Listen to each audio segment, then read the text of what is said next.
Hi, I'm Bruce Flanagan and welcome to The Buzz on Media and Marketing.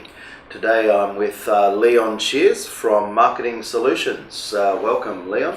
Nice to see you again. So, tell me about Leon. Leon, right. Leon has spent most, if not all of his career, the important part of his career in marketing. I started off in the Cadbury Schweppes organisation in the UK and spent a long time there going through the food division, the soft drinks division, new product development, marketing development, business and packaging development. Wow. So I had quite a wide experience there, various projects. I was then headhunted into the American toy company called Mattel. So I have had the privilege and pleasure of selling dolls for a living. Wow. Which I found absolutely fascinating. I then moved into a computer company, which didn't actually last very long, but gave me an insight into the computer industry on the retail and consumer side. Excuse me.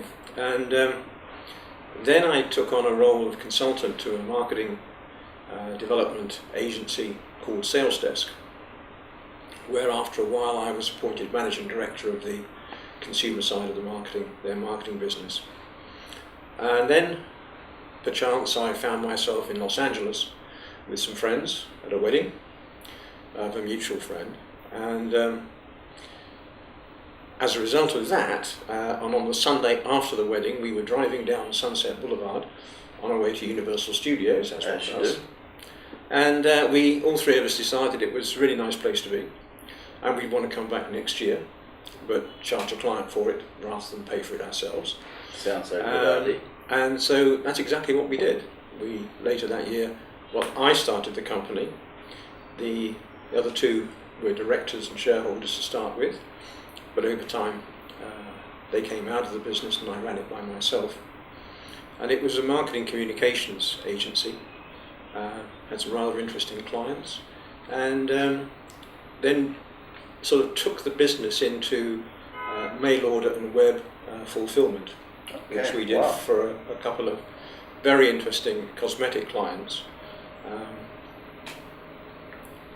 And then, as a result of the economic situation and as a result of losing one of our major clients, things got a little tough and I downsized the business and came out to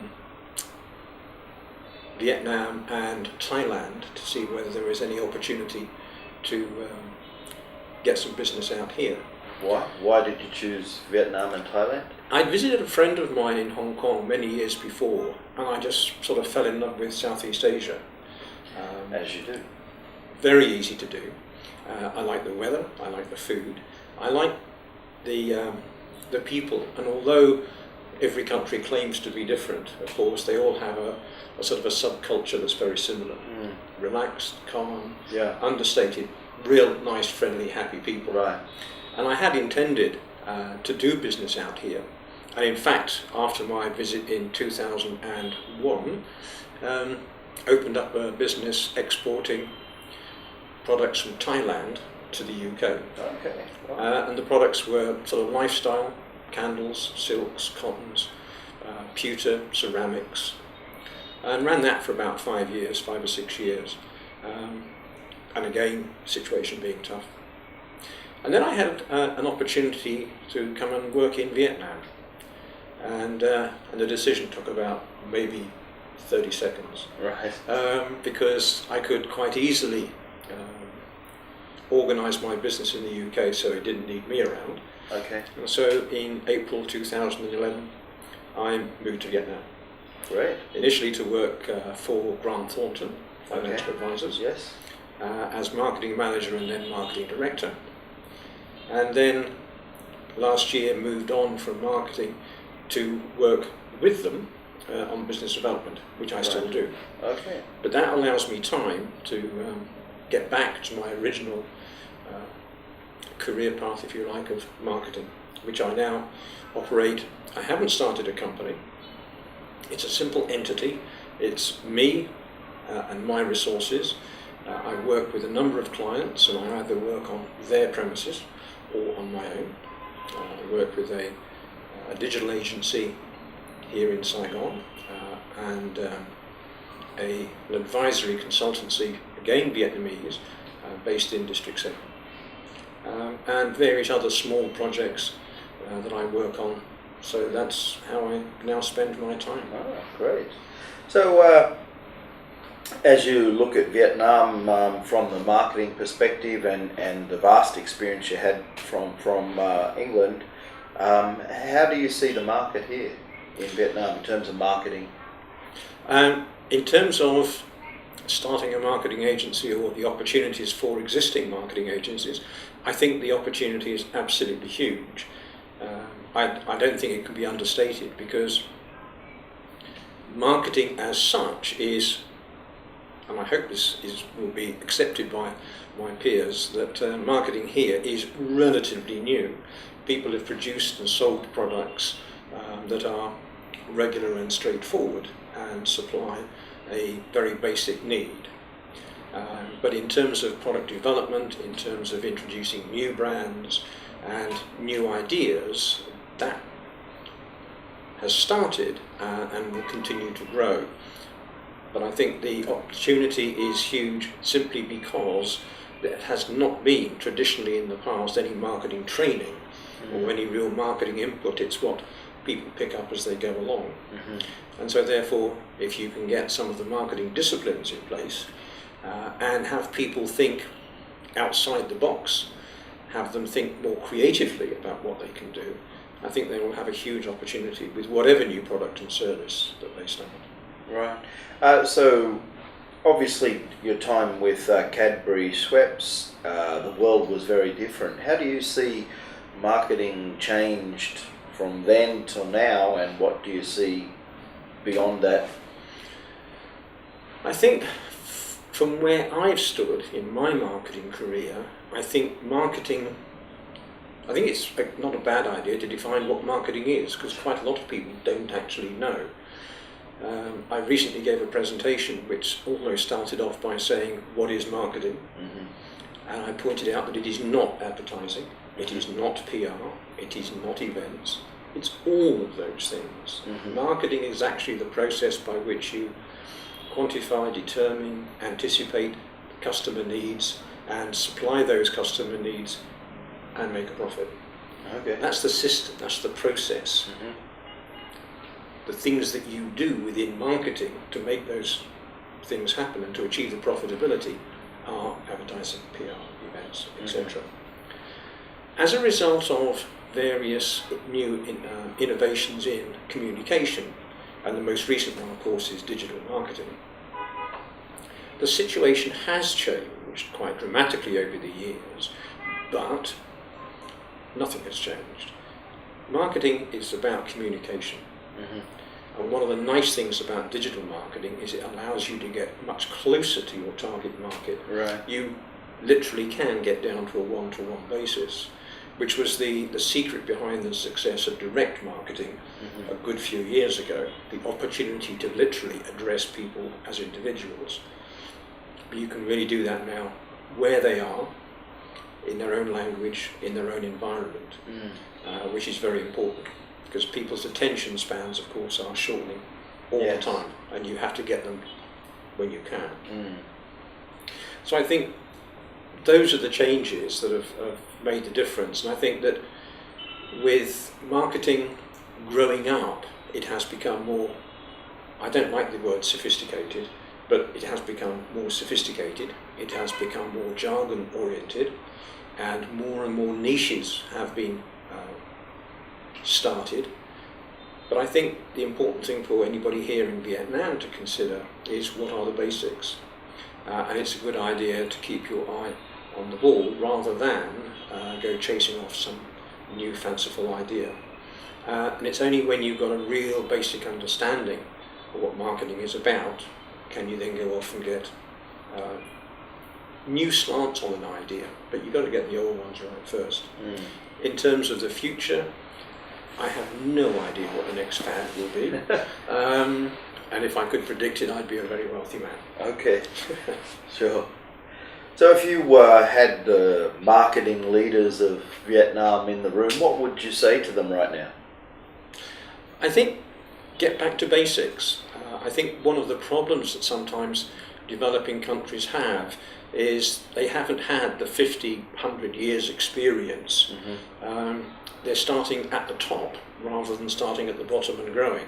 And so therefore they're missing perhaps the meat of the development of the process. Yeah. So go back to basics, stop and think. It is about the consumer, finding out about the consumer, what they actually want, how you can supply that want. Mars Corporation, one of the best marketing companies in the world, has part of their marketing logic the need to, they intend through their marketing programs to change a want into a need. We need water, but we want champagne. Okay? So if you can change the need into champagne and not water, you've got a great success on your hands. So I think that's it. It is. Don't try and run before you can walk. Learn about marketing, learn about targeting, learn about your consumer or your customer, and remember one very important thing, that all these people are just that. They're people, just like you and me. Okay. And I think you need to address them as people rather than as a bunch of numbers.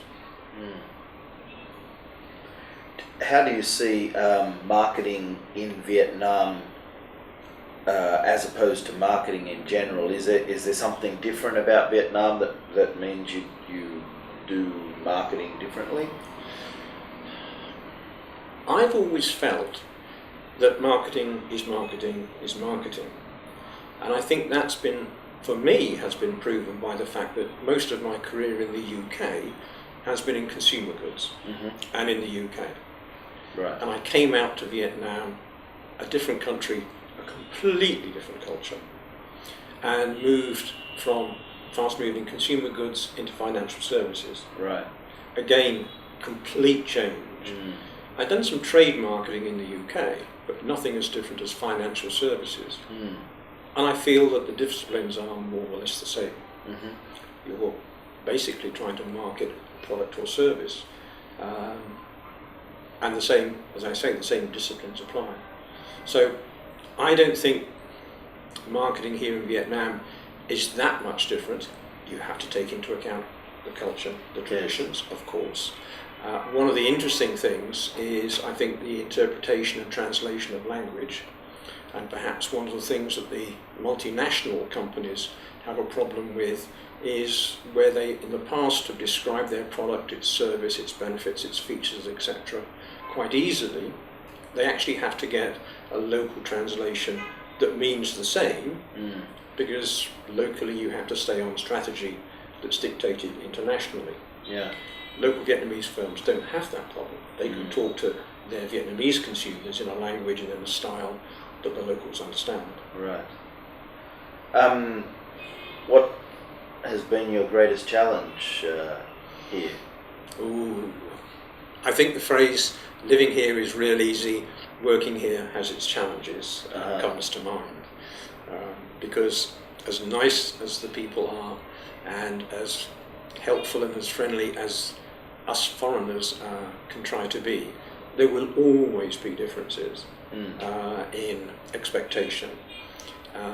One of the things that, a phrase I don't like to hear is, "Oh, that's good enough." And one of the things about the way Vietnamese people, I believe, are, is that because they're so calm, because they're so peaceful, things are good enough. And of course nothing is ever good enough, because you have to strive for perfection. I think that's one of the problems. And what do you like? What would be something that you've really enjoyed about working in Vietnam?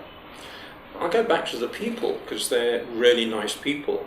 And outside of work, they're absolutely delightful. And I've had some of the most amazing hospitality by Vietnamese people, going to visit their homes, being with the family. and maybe going out for dinner. Really, really interesting. I think one of the amusing things is that when I first came here, I thought some of the people actually liked me. But then I suddenly realised that actually they just wanted to listen to me speak English so that they could pick up on a few words. Right. Well, you do speak the Queen's English. I try. Well, thank you very much for taking time to be with us today. If you have any final comments you'd like to make? I would only say that I've been here 3.5 years. I have bought my own apartment. I live here. I've made Vietnam my home. I hope I can be useful to Vietnamese business, either through Vietnam marketing solutions, or just as somebody who's been in business for so long he forgets when he started, that I can sort of pass on some of that experience. Right. I'm very happy to. Excellent. Well, thank you very much. I'm Bruce Flanagan, and you've been watching The Buzz on Media and Marketing with Leon Shears from Marketing Solutions. Thank you very much. Great pleasure, Bruce.